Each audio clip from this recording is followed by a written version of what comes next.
Exam Pawai में लिया गया था 13/9/2019 को। पहला प्रश्न क्या कहता है? पहला प्रश्न हम लोग देखेंगे। प्रश्न कहता है जुलाई 2019 तक विश्व बैडमिंटन संघ के पुरुष एकल की प्रमुख 10 खिलाड़ियों की सूची में एकमात्र भारतीय बैडमिंटन खिलाड़ी कौन है? तो उस समय का जो डाटा है वो कौन था? श्रीकांत कादम्बरी था। इस प्रश्न का जो उत्तर होता है वह प्रत्येक सप्ताह में चेंज होते रहेगा। ठीक है, तो जब भी आपका एग्ज़ाम का डेट आ जाए उससे 1.5 महीने पहले का डाटा देख लीजिएगा। ठीक है, आज का अगर बात करें, आज तक का डाटा, आज है 10/9/2022 तक का बात करें तो पुरुष में एक खिलाड़ी है और लक्ष्य सेन है, ये ध्यान रखिएगा। और महिला में एक खिलाड़ी है, वो पीवी सिंधु है। ठीक है, पीवी सिंधु है। तो कोई ज़रूरी नहीं है कि यह 10 खिलाड़ी की सूची में बना रहेगा। ठीक है, जब भी आपका एग्ज़ाम का डेट आ जाए उससे 1.5 महीने पहले का डाटा आप लोग को देख लेना है ध्यान से। ठीक है, प्रश्न संख्या 2 क्या कहता है?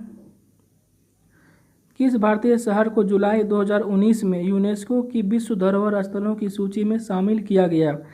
तो 2019 में किसे किया गया था? जयपुर को किया गया था। जयपुर को गुलाबी शहर के नाम से भी जानते हैं।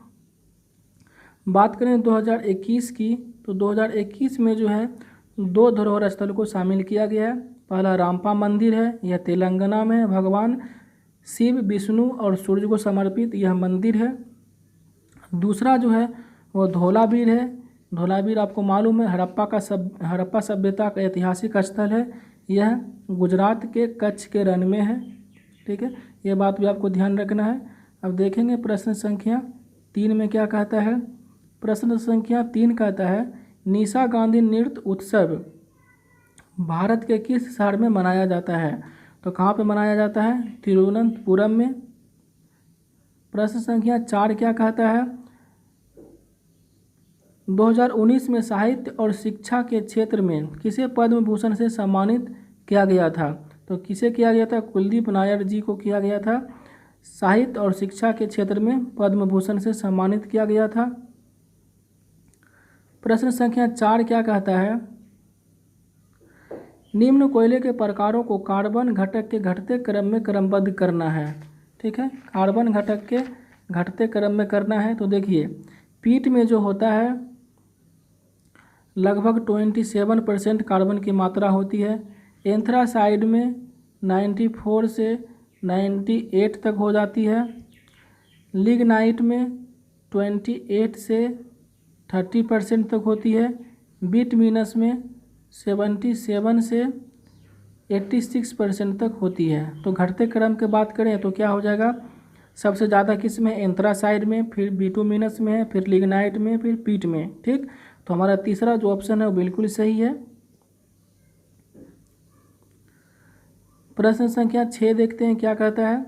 भू राजस्व संग्रह की महलवाड़ी व्यवस्थापन प्रथा किसके द्वारा लागू की गई थी?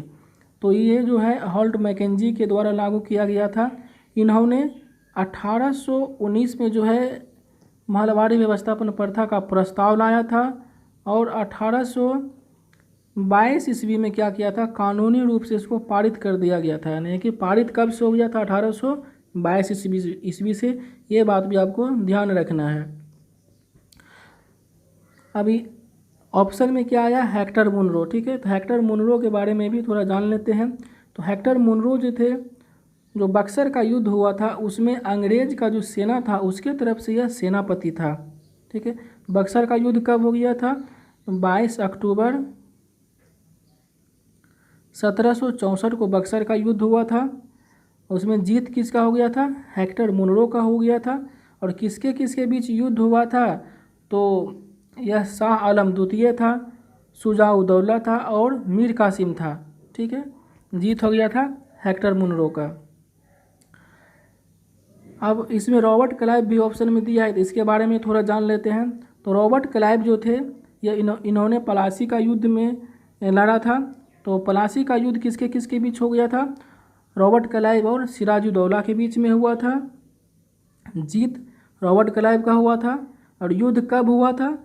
तो ये जो है 23 जून, ठीक है याद रखिएगा, 23 जून 1700 57 को यह युद्ध हुआ था, जीत हो गया था रॉबर्ट क्लाइव का।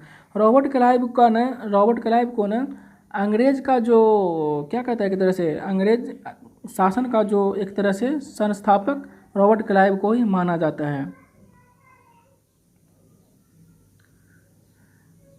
अब देखते हैं प्रश्न संख्या 7 में क्या कहता है। निम्न में से किसे जुलाई 2019 में विश्व बैंक के प्रबंधक निदेशक और मुख्य वित्तीय अधिकारी CFO के रूप में नियुक्त किया गया था? तो किसे किया गया था? अंशुला कांत जो है इसको किया गया था। और इसका अध्यक्ष का बात करें तो इसका अध्यक्ष कौन है? डेविड मालपास इसका अध्यक्ष है। विश्व बैंक कहाँ पे है? तो अमेरिका में वाशिंगटन DC में है। इसकी स्थापना हो गया था 1944 ईस्वी में। ये भी आपको ध्यान रखना है। 8वां प्रश्न क्या कहता है। 2011 की जनगणना के अनुसार निम्न में से किस भारतीय शहर का जनसंख्या घनत्व सर्वाधिक है? यहाँ बात किया गया है किस शहर का जनसंख्या घनत्व सबसे अधिक है, तो किसका है? दिल्ली का है। अगर हम राज्य का बात करें कि किस राज्य का जनसंख्या सर्वाधिक घनत्व है, तो किस राज्य का है? तो बिहार का जो है सर्वाधिक जनसंख्या घनत्व है। सबसे कम जनसंख्या घनत्व वाला अगर राज्य की बात करें तो अरुणाचल प्रदेश है। और सबसे कम जनसंख्या वाला बात करें तो सिक्किम है। और सबसे अधिक जनसंख्या वाला राज्य उत्तर प्रदेश है। ठीक, ये बात भी आपको पांचों प्रश्न जो है पांचों आपको ध्यान में रखना है, एग्जाम में पूछ सकता है फिर से। अब देखेंगे प्रश्न संख्या 9 में क्या कहता है। प्रश्न संख्या 9 कहता है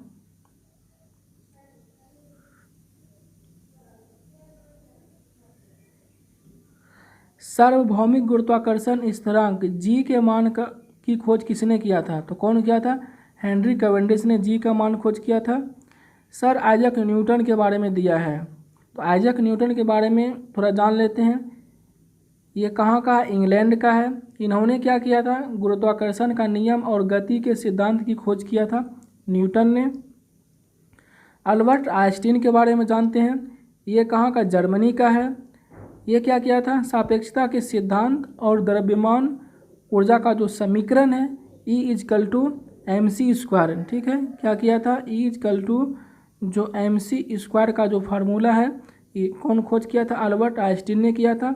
और इसको जो है प्रकाश विद्युत उत्सर्जन की खोज के लिए 1921 में जो है नोबेल पुरस्कार मिला था। ठीक है, ये भी ध्यान रखिएगा।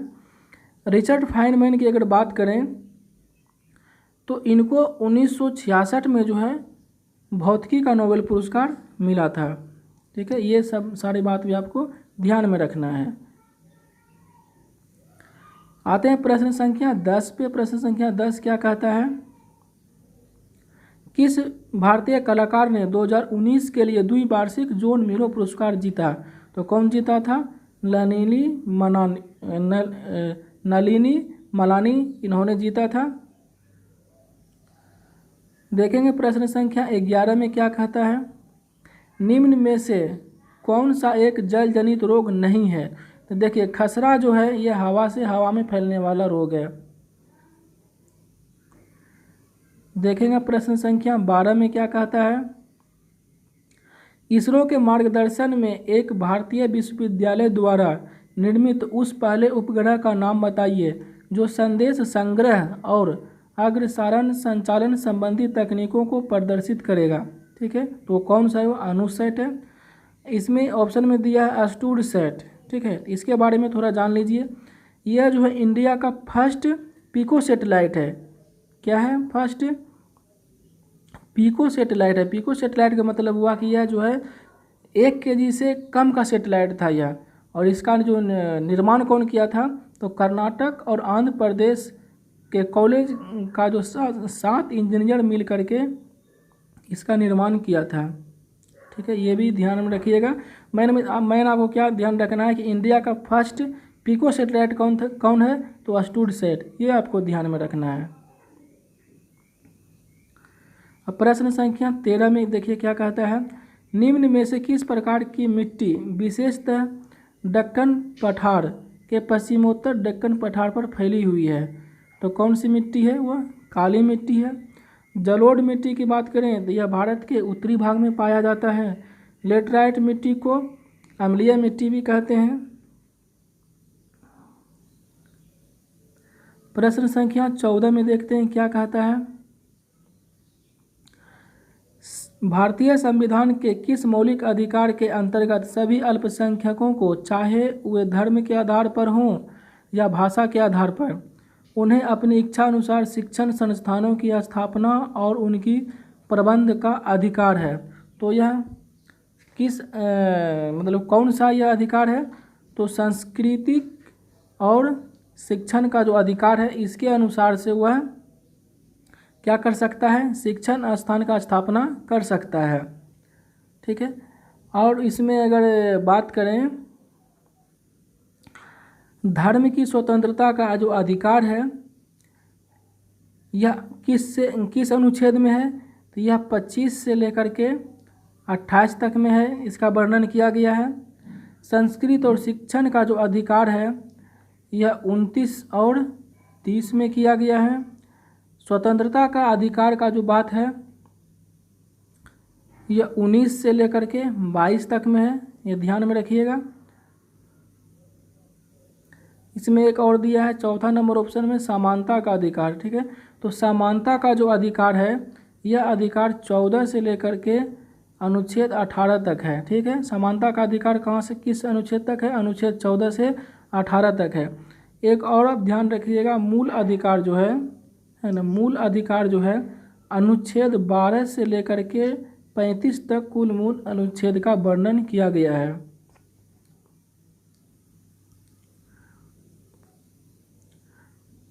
देखेंगे प्रश्न संख्या 15 में क्या कहता है। किस प्रादेशिक राजधानी को वार्षिक स्वच्छ सर्वेक्षण 2019 में सबसे स्वच्छ शहर पुरस्कार से सम्मानित किया गया? तो 2019 में सबसे स्वच्छ शहर कौन सा था? तो 2019 में कौन था? भोपाल था। ठीक है। बात करें 2021 की, है ना, 2021 की अगर बात करें तो सबसे स्वच्छ शहर कौन सा है? तो इंदौर है। ये कहाँ? मध्य प्रदेश में। और इंदौर ये 5वीं बार रहा सबसे स्वच्छ शहर का पुरस्कार इसको मिला है। ठीक है। अगर बात करें सबसे स्वच्छ पुरस्कार किस राज्य को मिला है, तो वह छत्तीसगढ़ को मिला है, यह 3री बार मिला है। और सबसे स्वच्छ गंगा किनारे का शहर का बात करें तो किसको मिला? तो वाराणसी को मिला है। दूसरा नंबर पे मुंगेर है जो कि बिहार में है। उसके बाद तीसरा नंबर पे पटना है जो कि वो भी बिहार में है। ठीक है। देखेंगे प्रश्न संख्या 16 में क्या कहता है। प्रश्न संख्या 16 है, प्लासी का युद्ध रॉबर्ट क्लाइव और किसकी सेनाओं के बीच लड़ा गया था? देखिए इस प्रश्न को तो मैं पहले ही बता दिया, किसके बीच लड़ा गया था? सिराजुद्दौला और रॉबर्ट क्लाइव के बीच में लड़ा गया था। कब? 23 जून। ठीक है। कब लड़ा गया था? 23 जून 1757 को। ठीक है। जिसमें कि हार किसका हो गया था? सिराजुद्दौला का हार हो गया था और जीत सिराजुद्दौला का हार हो गया था और रॉबर्ट क्लाइव का जीत हुआ था। अब देखिए प्रश्न संख्या 17 में क्या कहता है। प्रश्न संख्या 17 ना, देखिए ये क्या कहता है, अदरक का वैज्ञानिक नाम क्या है? ठीक है। अदरक का वैज्ञानिक नाम क्या है? देखिए इसका वैज्ञानिक नाम क्या है? जिंगिबर ऑफिसिनले। ठीक है। तो अदरक का वैज्ञानिक नाम क्या है? जिंगिबर ऑफिसिनले। जिंजर इसका इंग्लिश नाम है, इंग्लिश में इसको जिंजर कहते हैं। ठीक। इसके अलावा आपको और भी ध्यान में रखना है, जैसे कि हल्दी का आपको ध्यान में रखना है। हल्दी का होता है कुरकुमा लौंगा। धनिया का भी आपको ध्यान में रखना है, इसका होता है कोरिएंडम सटिवम। इसके अलावा आपको लहसुन का जो है इम्पोर्टेंट है वो ध्यान में रखना है, एलियम सेराइवन। अदरक का हो गया। लाल मिर्च का आपको ध्यान में रखना है, कैप्सिकम एनुअम हो जाएगा लाल मिर्च का। काली मिर्च का पाइपर नाइग्रम। केसर का क्रोकस सेटिवियस। जीरा का क्यूमिनियम सिमिनियम। ठीक है। इन सभी को आपको ध्यान में रखना है।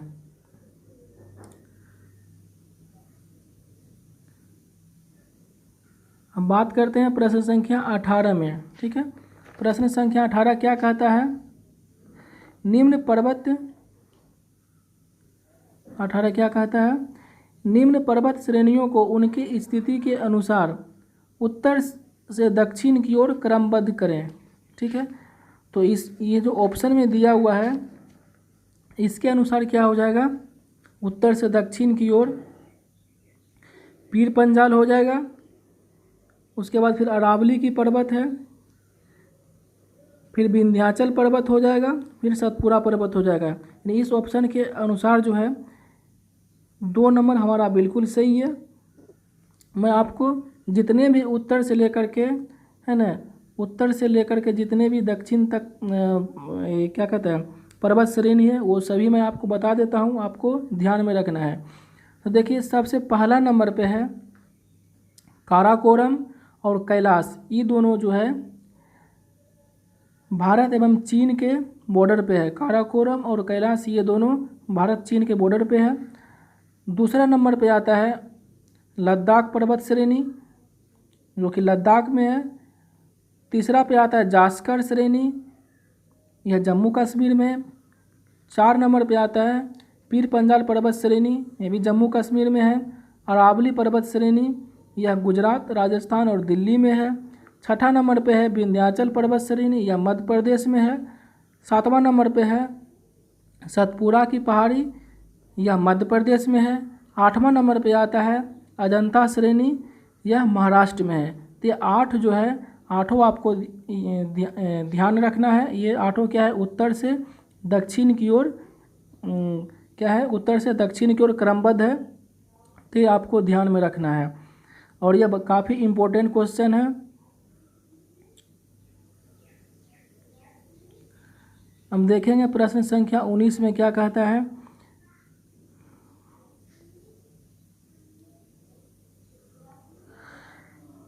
प्रश्न संख्या 19 कहता है जुलाई 2019 में NCLT ने निम्न में से किस लेखा परीक्षण कंपनी पर अभियोग चलाने के लिए भारत सरकार को अनुमति दी जो IL एवं FS वित्तीय सेवाओं में घोटालों का पता लगाने और रिपोर्ट करने में विफल रही थी? तो कौन सा कंपनी था? तो डेलाइट। ठीक, कौन सा? डेलाइट। ये तो करंट का क्वेश्चन है, आप लोग इसे ध्यान में रखिएगा। आगे प्रश्न संख्या 20 में क्या कहता है? तो प्रश्न संख्या 20 कहता है निम्न में से कौन सा बढ़ते हुए पौधों के लिए एक सूक्ष्म पोषक तत्व है? ठीक है, बढ़ते हुए पौधों के लिए सूक्ष्म पोषक तत्व देखिए कौन सा है? तो वह लोहा है। ठीक है, और बात करें अब नाइट्रोजन की, तो नाइट्रोजन का काम क्या है पौधों में? तो नाइट्रोजन क्या करता है? ये पौधों की पत्तियों, पौधे का जो पत्ती होता है वो प्रकाश संश्लेषण के द्वारा अपने लिए भोजन का निर्माण करती है।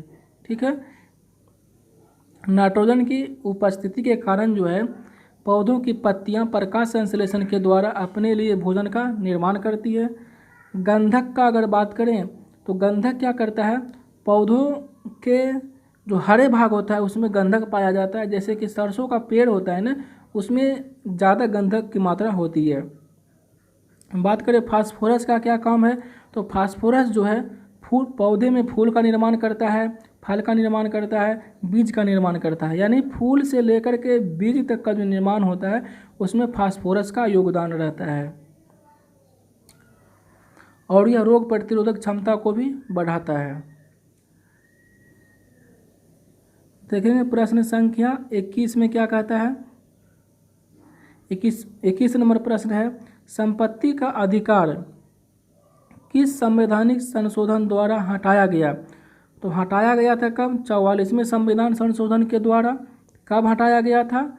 तो 1978 ईस्वी में इसको हटा दिया गया था।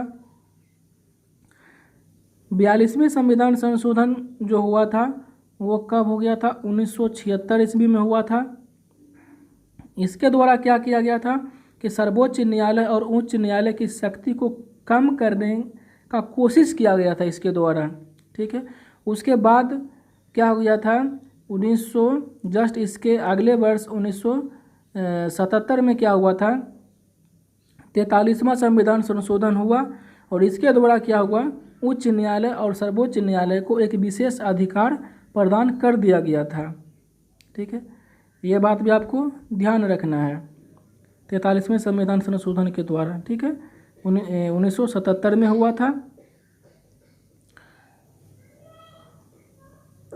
अब देखेंगे प्रश्न संख्या 22। ठीक है, प्रश्न संख्या 22 देखते हैं, यह क्या कहता है। निम्न में से कौन सा उत्तक पौधों में तनों और जड़ों की लंबाई बढ़ाने में मदद करता है। ठीक है, देखिए यह एक क्या है, पौधा है। ठीक है, ये पौधा है, ये तना हो गया। तो कहता है कि लंबाई बढ़ाने में कौन मदद करता है। तो लंबाई बढ़ाने की अगर बात करें तो उसमें जो होता है वो एपिकल मेरिस्टेम। ठीक है, एपिकल मेरिस्टेम जो है पौधों की लंबाई बढ़ाने में काम में आता है।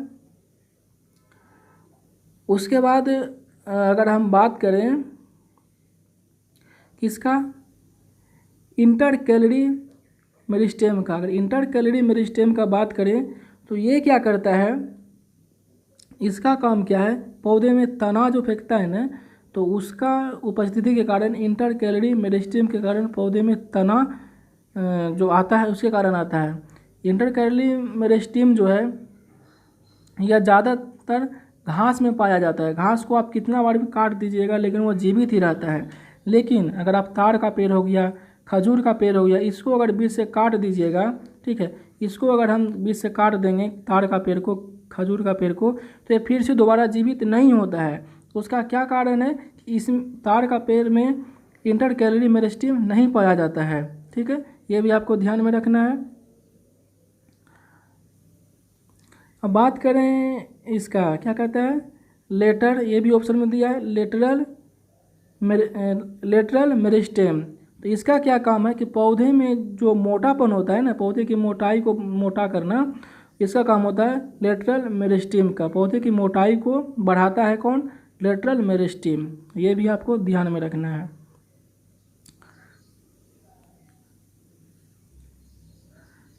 अब बात करें प्रश्न संख्या 23 में क्या कहता है, मई 2019 में भारतीय अंतरिक्ष अनुसंधान संगठन यानी इसरो ने किसके साथ क्षेत्रीय अंतरिक्ष शैक्षणिक केंद्र स्थापित करने के लिए एक द्विपक्षीय समझौता किया। तो किसके साथ किया था, गुवाहाटी विश्वविद्यालय के साथ, ये ध्यान रखिएगा।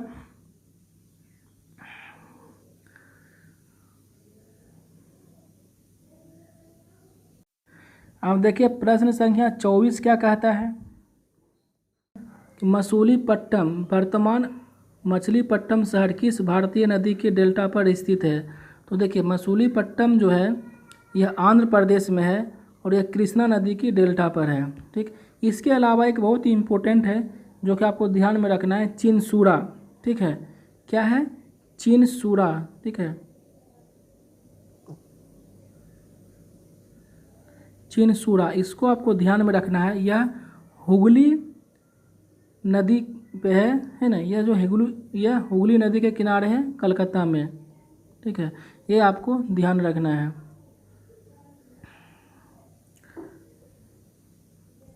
अब आते हैं प्रश्न संख्या 25 पे, कहता है निम्न में से कौन सी भाषा भारत की शास्त्रीय भाषा नहीं है। तो ये सभी तो आप सभी को मालूम है कौन सा है, बंगाली जो है वह भारत की शास्त्रीय भाषा में शामिल नहीं है।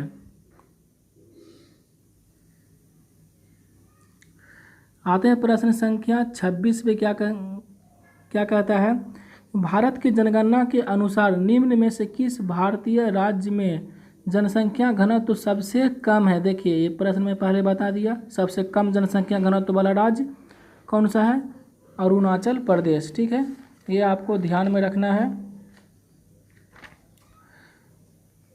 फिर से मैं आपको रिपीट कर देता हूँ। देखिए सर्वाधिक जनसंख्या घनत्व वाला शहर दिल्ली है, सर्वाधिक जनसंख्या घनत्व वाला राज्य बिहार है, न्यूनतम जनसंख्या घनत्व वाला राज्य अरुणाचल प्रदेश हो गया, सर्वाधिक जनसंख्या वाला राज्य उत्तर प्रदेश हो गया, न्यूनतम जनसंख्या वाला राज्य सिक्किम हो गया। ठीक है, ये पांचों आपको ध्यान रखना है। अब देखते हैं प्रश्न संख्या 27 क्या कहता है। कहता है भारत के संविधान का कौन सा संशोधन, ठीक है देखिए, कहता है भारत के संविधान का कौन सा संशोधन केंद्रीय कानूनों की संवैधानिक मामलों की वैधता के संबंध में सर्वोच्च न्यायालय को विशिष्ट अधिकार प्रदान किया। देखिए ये भी प्रश्न मैं आपको पहले बता दिया था, कौन था, 43वां संविधान संशोधन, और ये अधिनियम कब का था, 1977 का, आपको ध्यान में होना चाहिए। देखिए 23वां संविधान संशोधन के द्वारा क्या किया गया था, तो SC ST और एंग्लो इंडियन का जो आरक्षण होता है वो किस में दिया गया, 23वां संविधान संशोधन में। 53वां संविधान संशोधन जो है, हाँ ये जो 23वां संविधान संशोधन है यह 1969 का है, ठीक है ध्यान रखिएगा। 53वां संविधान संशोधन जो है ये 1986 का है। इसके द्वारा क्या हुआ था, मिजोरम समझौता हुआ था, यानी भारत सरकार और मिजोरम सरकार के है ना, मिजोरम सरकार के बीच एक समझौता हुआ जो कि मिजोरम समझौता कहलाया, वो 53वां संविधान संशोधन के द्वारा हुआ। 33वां संविधान संशोधन के द्वारा क्या हुआ, तो देखिए यह जो अधिनियम है ये कब का है, 1974 का यह अधिनियम है। इसके द्वारा क्या हुआ कि संसद और राज्य विधानमंडल से जो त्यागपत्र दिया जाता था, तो त्यागपत्र देने की प्रक्रिया को जो है सुचारू रूप से किया गया, ठीक है। और किस अनुच्छेद का यह संशोधन किया था, तो 101 का, यानी कि 33वां जो संशोधन हुआ था इसमें 101 और 120 का, ये दोनों अनुच्छेद को संशोधन करके क्या किया गया, संसद और राज्य विधानमंडल से त्यागपत्र दिए जाने की प्रक्रिया को क्या किया, सुचारू रूप से किया।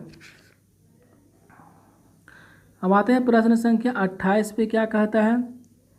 देखिए प्रश्न संख्या 28 कहता है नवंबर 2018 में किस खिलाड़ी को यूनेस्को इंडिया का प्रथम युवा राजदूत बनाया गया था, तो हिमा दास को बनाया गया था। ओके, अतः प्रश्न संख्या 29 पे, प्रश्न संख्या 29 क्या कहता है, बंगाल के निम्न नवाबों को उनके शासन काल के अनुसार क्रमबद्ध करें।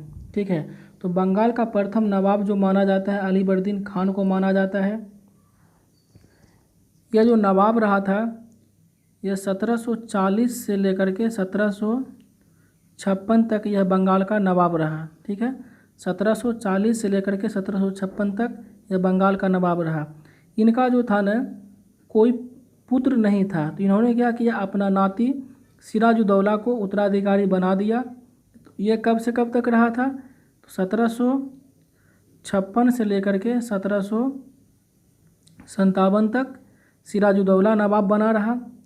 उसके बाद क्या हो गया, 1757 में ही रॉबर्ट क्लाइव ने इसके साथ युद्ध किया जो कि पलासी का युद्ध कहलाया।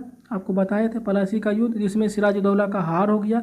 हार कैसे हुआ, इसका जो सेनापति था यह मीर जाफ़र था, है ना, ये चोट्टा क्या था, मीर जाफ़र।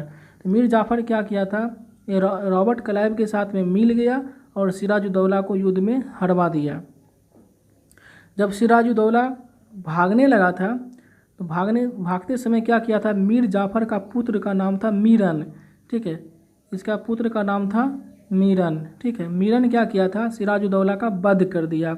सिराजुद्दौला की मृत्यु हो गया 1757 में ही। ठीक, उसके बाद मीर जाफ़र को जो है अंग्रेज ने बंगाल का नवाब घोषित कर दिया। कौन, रॉबर्ट क्लाइव। ये कब से कब तक रहा था, 1757 से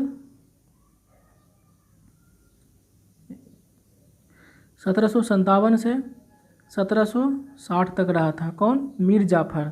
ठीक, तो मीर जाफ़र 1760 तक तो रहा। इसके साथ क्या हुआ कि मीरन का जो है आकस्मिक मृत्यु हो गया। तो जब मृत्यु हो गया तब मीर कासिम था इसका दामाद। ठीक, मीर जाफ़र का दामाद था मीर कासिम। तो मीर कासिम और मीर जाफ़र के बीच में अनबन होने लगा। इसका फ़ायदा कौन ले लिया, अंग्रेज़ लोग ने। तो अंग्रेज़ लोगों ने क्या किया, मीर जाफ़र को सत्ता से हटा दिया और मीर कासिम को जो है क्या किया, नवाब बना दिया। तो मीर कासिम कब से कब तक रहा था, 1760 60 से लेकर के 1763 तक यह रहा था। ठीक है, तो ये सारी बातें आपको ध्यान में रखना है। तो अगर उसको क्रमबद्ध करें तो कौन सा होगा? सबसे पहले अलीवर्दी खान हो गया, अलीवर्दी खान के बाद सिराजुद्दौला आया, सी नंबर हो गया, फिर डी हो गया। तो सी और डी है ना 1 नंबर में है। तो यह जो आंसर है बिल्कुल सही है। यानी कौन कौन रहा? सिराजुद्दौला, सॉरी अलीवर्दीन खान रहा, सिराजुद्दौला आया, फिर मीर जाफ़र आया, फिर मीर कासिम आया। ऑप्शन नंबर 1 सही है। ये सारी बात भी आपको ध्यान में रखना है। अब देखते हैं प्रश्न संख्या 30 में क्या कहता है, जो कि लास्ट प्रश्न है। 30 कहता है प्रोटीन, 1 मिनट, कहता है प्रोटीन का निम्न में से कौन सा स्रोत वैश्विक स्तर पर ग्रीन हाउस गैस में सबसे अधिक योगदान देता है? तो कौन सा है? गेहूं है।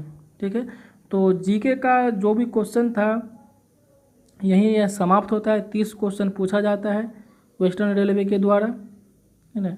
जीके से 30 क्वेश्चन पूछा गया था, और रीजनिंग से देखिए कितना क्वेश्चन पूछा गया था।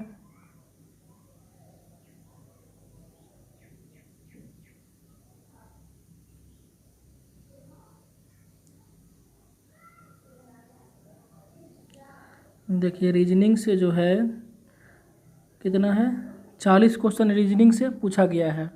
मैथ का क्वेश्चन जो क्वेश्चन है वो मैं वीडियो में सारा क्वेश्चन मैं बता चुका हूँ। मैथ का 30 क्वेश्चन है। कितना क्वेश्चन है देख लेते हैं। ये भी मैथ का भी 30 प्रश्न है, तो ये भी मैंने वीडियो में बता चुका हूँ। बचा है रीजनिंग का पार्ट। अगर आप लोग का रहेगा डिमांड कि अब रीजनिंग का भी क्वेश्चन बनाना है तो मैं वो भी बता दूंगा।